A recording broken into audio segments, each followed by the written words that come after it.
tényleges sajtó, szólás, lelkiismereti, oktatási és társulási, szervezkedési szabadságot!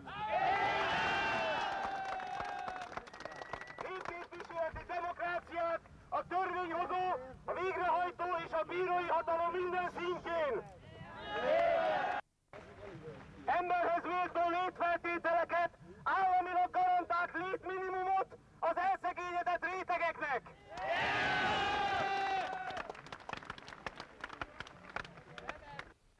1988. március 15-e. Az idei felvonulás nem csak nagy létszámával, hanem a transzparensek és a jelszavak megjelenésével is újdonságot jelent az eddigiekhez képest. Úgy látszik, egyre erősebben fogalmazódik meg az igény a változásra, egyre kevésbé halaszthatóak a 140 éve felfelbukkanó, ma is aktuális követelések. Egy valami azonban ugyanaz, mint minden évben. A befejezetlenség érzése. A mostani tüntetés után is megválaszolatlan maradt a kérdés. Vajon tud-e hatással lenni a javarészt fiatalokból álló, demokráciát követelő tömeg az ország vezetőire? Meddig tartható lefolytásban a magyar társadalom?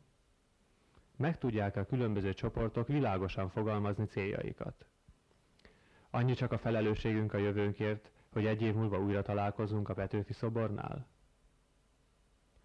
Az idő egyre hosszabbnak, a válság egyre mélyebbnek tűnik. A fiatalság bele akar szólni saját sorsába. Ezért jött létre 15 nappal később, március 30-án a Fiatal Demokraták Szövetsége. Azt, ha nem nyerünk, hazamegyek és kitöröm a fenekemet az alkotmánnyal, ezt megígérhetem. Amiért minket felelősség terhel, az a saját jövőnk. Az, hogy kinyitjuk-e a szánkat, az, hogy bele akarunk-e szólni azokba a dolgokba, ahogy most az ország ügyeit intézi. Hiszen látható, hogy az eddigi út most már nem járható, mást kell csinálni. Saját szemünkkel láthatjuk, amint ez a rendszer leköpi a saját jogszabályát. Ez se egy utolsó jogszabály, ez se egy utolsó élmény. A magam részéről nem mentek föl senkit. Mindenki, aki a nevét adja, asszisztál, és nem tiltakozik ezzel ellen, hogy ilyenek megtörténhetnek ebbe az országba, mert ez nem volt más, mint a magyar jogállamiság, a jogrend leköpése, szemétrehányása. Szóval amit akarunk, az alkotmánynak a fölrúgása, minden, amit akarunk itt ma megtörtént. Aki ehhez a nevét adja, az valóban annak nem üzenek más, hogy csókolja meg a fenekemet. Ők azok, akik ebben az országban egyedül megtehetnék helyzetüknél fogva, hogy azt mondják, hogy nem. Nekünk mondhatjátok ti, hogy ezt kell hozni, ide telefonáltok. Mi nem. Nekünk van egy jogrendünk, mi ezt a hónunk alatt tudjuk, erre támaszkodunk, és erkölcsileg mi azt mondjuk, hogy nem folytatható az a gyakorlat, hogy a párt ide telefonál, és meg ilyen döntéseket hozunk. Ők lennének az egyetlenek, akik ezt megtehetnék, és ez a feladatuk, hogy ezt megtegyék, és nem ezt teszik. Hogy nem lehetnek illúzióink. Ez az ország ilyen pillanatban békés szigetnek tűnik, ahhoz képest, hogy fél év múlva ki fog nézni.